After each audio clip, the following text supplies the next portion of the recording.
In Full Zoom is presented by Calvo Enterprises, Inc. and IT&E. Off day, everyone. Nestor Licanto here. Welcome to another edition of In Full Zoom, and I'm pleased to welcome our guests for this week. They are Mary Heather Jingco, who is the conference chair of the UOG STEM conference, and Michael Cajigal, who is one of the co-organizers of the event. And they're going to talk about, I guess, April 22nd and 23. They got this big STEM conference.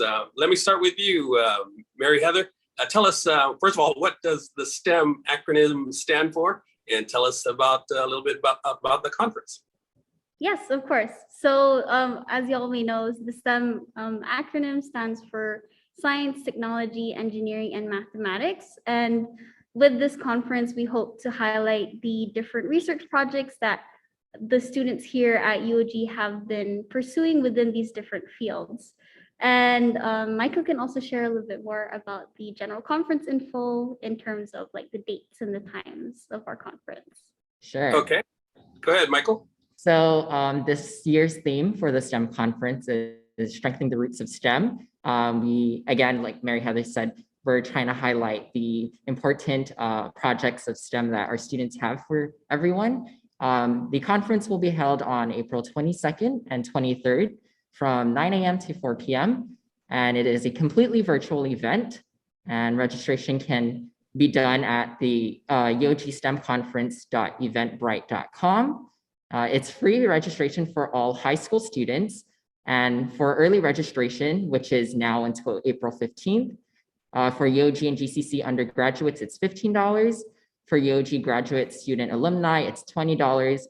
And for UOG faculty and staff, it's $25. And then the general admission is $25. So that's early registration. All right, before we get into the specifics, the details of the conference, I wanted to ask you guys to explain what some of the benefits are for having this, and what do the students, for example, get out of it? What does the public get out of it? Why should someone attend? Of course. Yes, so oh, I kind of disappeared through our background. Yes, so a big part of the intentions of this conference is to provide an accessible space for our students to present their research, mostly because, so this planning began actually around in 2020, and it was planned for an in-person conference. But then when COVID happened, we had to completely shift gears, and we actually had to cancel planning for then. And so a big part of it is for our students, they'll be able to practice their professional presentation skills, and they'll be able to network with a variety of students just like them who have been able to take part of these amazing research experiences over in the mainland, even here in Guam. And also they'll be able to network with possible mentors, as this is open to the general public. And as for those who are not necessarily studying STEM, and this would be a great experience for them to learn about what our students have been doing and just see what different kinds of research projects have been conducted. And yeah, we just hope overall to develop a deeper passion and understanding for the sciences here.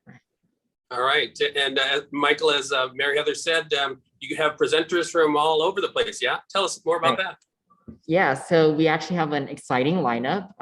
So some of our students are presenting on studies done on like seagrass, staghorn coral, freshwater snails, bacterial plasmids, and nutrition behaviors of middle school students. And then we also have a student who's doing coral research, but using like mathematics for analysis. And so they use like programming languages to help them analyze what's disturbing corals and stuff like that. Yeah. Okay, so I'm looking at your agenda here, and I see in the morning on the first day you have all these poster presentations. What are those? Yes, so the poster presentations are what's going to be hosted by our students here at UOG. So that'll be both our undergraduate and our graduate students. Currently, we have a lineup of 10 students, and this will be occurring at the hours of 10 to 12 p.m. They'll be they'll be in different rooms, and those who are attending the conference are able to switch between those rooms to listen to the students present about their projects. So topics included are those that Michael had just mentioned, so like seagrass, corals, and a lot of different topics in STEM. In Full Zoom is presented by Calvo Enterprises, Inc. and IT&E. GU Self-Storage, conveniently located near the Harmon McDonald's. We offer affordable rates, online payments, and auto bill pay for your convenience. Plus gate access daily from 6 a.m. to 9 p.m. Call us today at 648-7867 for more information. In Full Zoom is presented by Calvo Enterprises, Inc. and IT&E.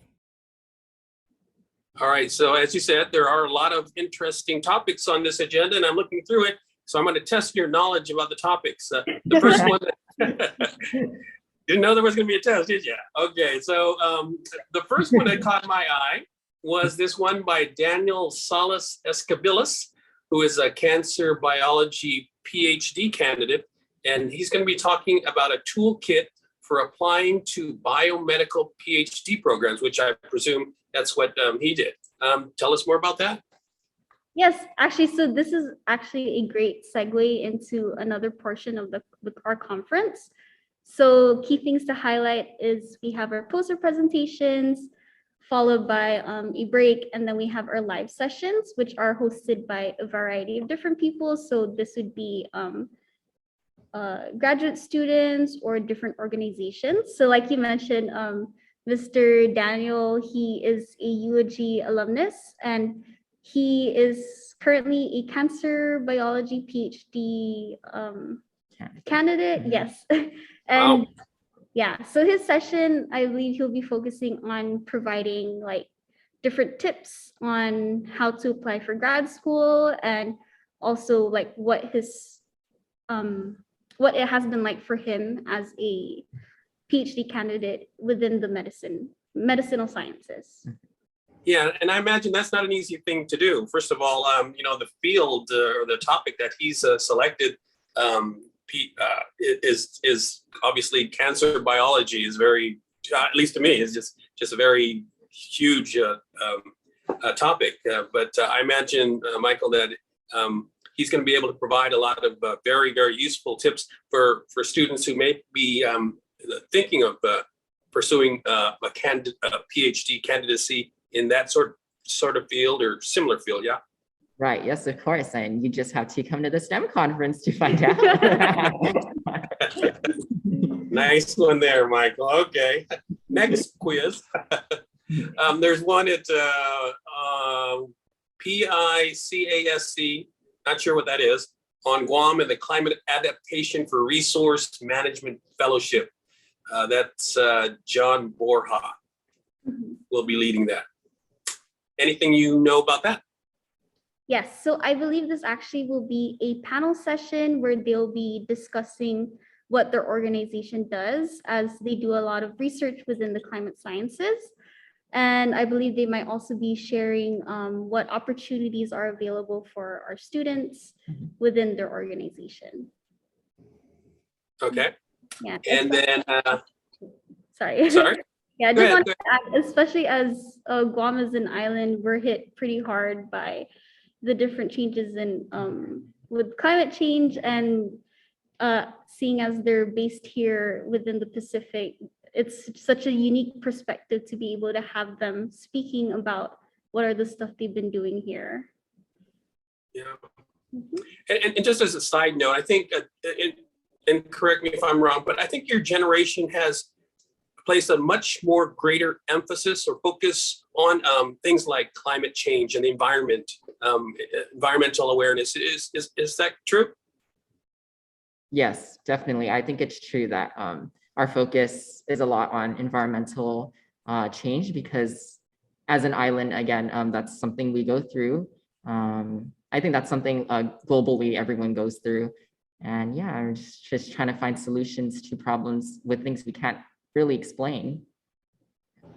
All right, and as we go through this preview of the upcoming conference, Christine Farron of the Forestry Division, she's actually the chief down at the Department of Agriculture, is going to be talking about community stewardship and resilience through forestry. Mm-hmm. Yes. So with her session, as you mentioned, she'll be talking about ways the community can be helping with their forestry efforts here. As you may know, our island suffers a lot with grassland fires down south, and that affects obviously affects the health of our forests. And I think she'll be going over just different ways that our community can help out with the effort in regenerating our island's forests. Okay, and then you're going to close out the day with the plenary. Dr. Elsa, and I'm not going to say her last name because I will butcher it. You guys will probably be able to pronounce it better than I. And she's the Associate Director for Natural Resources for the Center for Island Sustainability up at UOG. So talk about that. Do you know anything about her keynote address? Mm-hmm. Yes, so we're really excited to have Dr. Elsa de Millionaire on board as our keynote speaker. She has done a lot of work as the Associate Director for the Center of Island Sustainability. And I think her work is quite holistic, and it ties in a lot with our theme of strengthening the roots of STEM. And we don't have the exact details of her keynote speech, but we are excited to hear more from her. And she's excited to be a part of this conference as well. Absolutely. Okay, so day 2, the opening plenary, it will be William Sablan of the University of California, Riverside, and Dr. Thomas Kreis, of course, who is the president of UOG. Talk a little bit about what you think that's going to hold. Okay, so William Sablan is actually a UC Riverside PhD candidate, and he's studying pure mathematics. So I think he'd be excited to share about his journey as a PhD candidate, especially in the field of mathematics, because with pure math, it's a lot different than applied math, where it's more difficult, right? Because it's more theoretical than application. And yeah, I think it's super exciting for William Sablan. We're so grateful to have him join us. And also Dr. Kreis, yes. Don't forget Dr. Kreis. Yeah, always. Always excited to see what Dr. Kreis has to say with supporting our conference. All right, and then so you got some more poster presentations in the morning? Yes. Yes, so those again will be from 10 a.m. to 12 p.m. Okay, and any particular topics those will be covering? Particular topics on day 2. Yes, so I believe we're still assigning the specific people that will be assigned for that day, but overall the general topics we have mentioned before on corals, snails, bacterial plasmids. Yes, very exciting work. Okay, and after the poster session and before the afternoon session, you have a networking break. Tell us about what the networking break is going to be all about. Will people, participants and students have a chance to talk to each other online, or how's that going to work, the networking? Oh yes, of course. So with the networking option, this will be happening during, I believe, about 12 to 1 p.m. And as we mentioned previously, our conference will be completely online through our platform called Huva. And what's great about this platform is you're able to see the list of different attendees, you're able to upload your information and see the other attendees' information too. And you're able to request for a meeting with them directly through the platform. And sorry, I disappeared. you keep appearing in and out. Yes, so sorry. Yeah, so what's great is you're able to contact people directly through the platform and request for either a Zoom call, or you can exchange messages on the platform. And also we'll be opening up some Zoom rooms like they can join directly with different themes, and to just talk about talk to people, whether they're in undergrad, graduate school, or are working within the field already. In Full Zoom is presented by Calvo Enterprises Inc. and IT&E. GU Self-Storage, conveniently located near the Harmon McDonald's. We offer affordable rates, online payments, and auto bill pay for your convenience. Plus gate access daily from 6 a.m. to 9 p.m. Call us today at 648-7867 for more information. In Full Zoom is presented by Calvo Enterprises, Inc. and IT&E. Yeah, that's a pretty clever idea. I think you got around the fact that you're not going to be able to do this face to face. So how are you going to get people to network? Yeah, who came up with that idea? Yes. So Mary. we actually had this last year as well because when considering how to do this, especially online, you're like, how do we find a way for people to have still a meaningful experience, even though it's online and they're not able to see each other in person. So we decided that having like a networking break would be great. And that way it'd be easier to reach out to other people attending. Yeah, sounds great. Okay, so the afternoon on the second day, we'll start off with the NASA Guam opportunities, NASA Guam Space Grant, and NASA Guam EPSCoR. Keanu Fausto, communications coordinator for NASA Guam, will be presenting. What's he going to be talking about? Yes, so for that session, I believe this will also be a group panel. And with that, they'll be presenting about the different projects they've been doing. I know they recently had a drone course. Right. So NASA EPSCoR actually has a drone corps program where I was actually in it. So the drone corps program, it's a year-long program where in the first stages of the program, you actually get knowledge about how to operate, the drone and kind of the rules and regulations about flying a drone. And from there, you take an exam. And then after the exam, you go into practicals where you actually fly the drone, if you pass, right? Of course, if you pass, because once you pass, you get licensed, you become a licensed drone pilot, and then you can start flying the drones and doing the simulations. And then with that, hopefully you can use the drone towards like stuff like research. So some of the projects that I've heard that people do on Guam with drones is aerial imaging, especially with realtor companies, sorry, realtor companies where they need help with imaging aerial views of their properties. So yeah, that's an exciting one. And with STEM, there's also applications with drones in terms of like observing coconut trees and the effects that rhino beetles have on coconut trees. So with the drones, it's a little bit easier to see how a coconut tree is being affected by the coconut rhinoceros beetle, which is an invasive species that we all hate because they destroy our coconut trees, and that's the tree of life here on Guam and for the inhabitants of Guam. Yeah.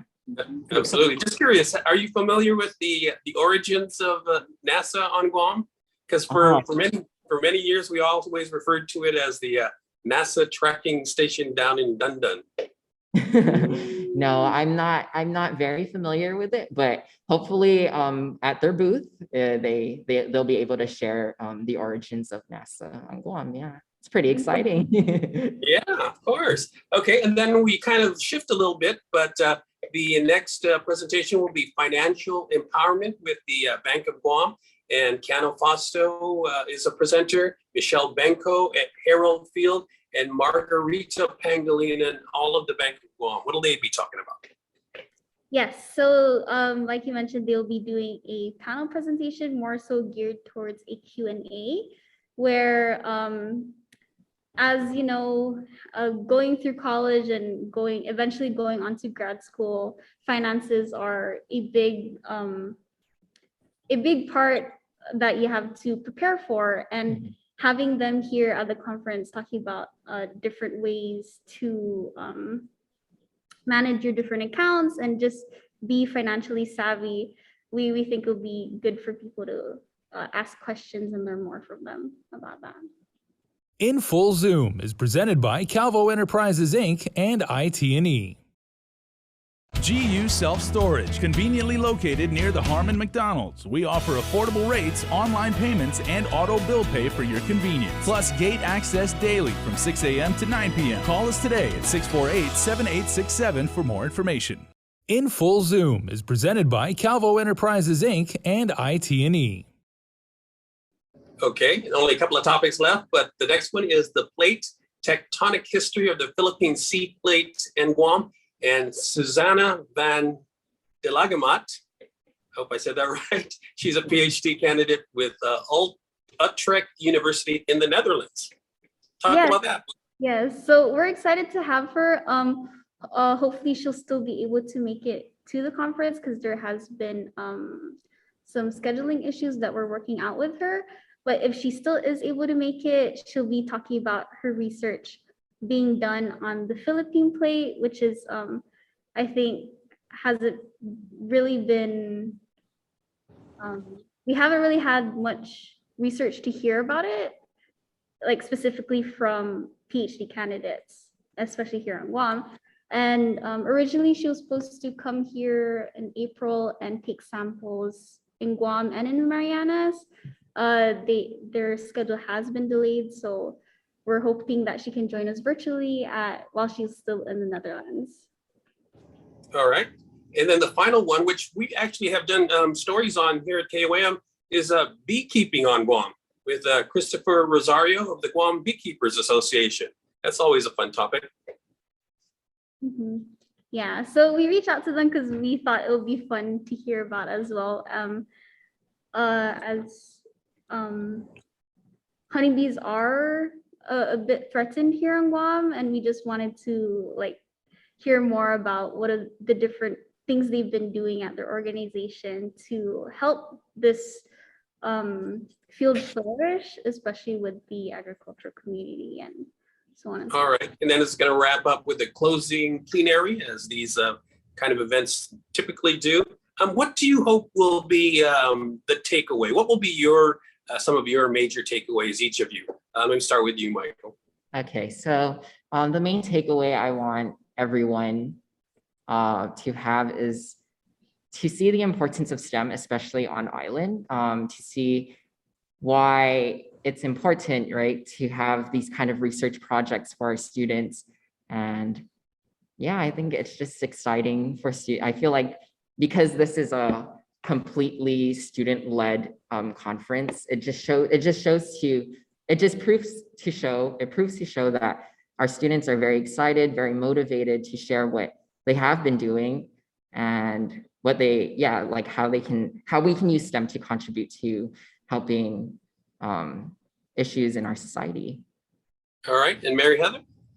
Yeah, I think Michael worded it really well, but just to build off upon what he said, STEM is an ever-growing field here, especially in Guam. It's such a small island, but then we see that the roots of STEM here are pretty strong, and it's starting to grow. Like even for example, I'm a biology undergraduate, and we've seen the number of undergraduates within biology increase greatly over the years. So we see that there definitely is interest within STEM, and I'm sure for the different majors here as well. Mm-hmm. And having this conference is just a way for us to, as I would say, continue to build the groundwork for our students to be successful within this field. And we hope that people are able to see our excitement about having this conference, and hopefully within the next few years, we'll be able to transition to an in-person one. Yeah. And that would be exciting. Yeah. Mm-hmm. We hope for that one day. Yeah, don't worry, it's coming, it's coming. Let me just ask you to close it out, Mary Heather, and maybe identify and thank all those that have supported this STEM conference and the sponsors and stuff. Go ahead. Mm-hmm. Yes, so I just want to begin by thanking the organizing committee, that the very first one who started planning it in 2020. A lot of them have graduated already, but this effort wouldn't have been possible without them seeing a need for a space like this to be held with our students and on island and at UOG. And of course, wanted to thank Dean and Dr. Moots for being avid supporters for us. They, the College of Natural and Applied Sciences have helped to donate our starting fund to for us to host our platform and then begin this project. We've been having weekly meetings with them, just basically going over what we need for the conference, and they've been providing recommendations and advice. And this definitely wouldn't have been possible without them. Thank And you. yes, and of course, we just want to say a big thank you to our sponsors who sponsored both this year and last year's conference. We have Guam EPSCoR as well as NSF Includes. And without their support, again, these organizations know the importance of having like student-led activities here. And they're always here to be like, how can we support our students and help them become successful both within school and after they graduate. And yeah, so a big thank you to all of these people. And without them, this conference wouldn't be successful. Yeah. All right. Have a great conference there, Michael Cajigal and Mary Heather Jingco of the University of Guam, the organizers of the University of Guam STEM conference coming up in April 22nd and 23rd. Thanks for joining us. Thank you so Thank much. you. See you then. All right. I'm Nestor Licanto. We'll see you again next week on In Full Zoom. In Full Zoom is presented by Calvo Enterprises Inc. and IT&E.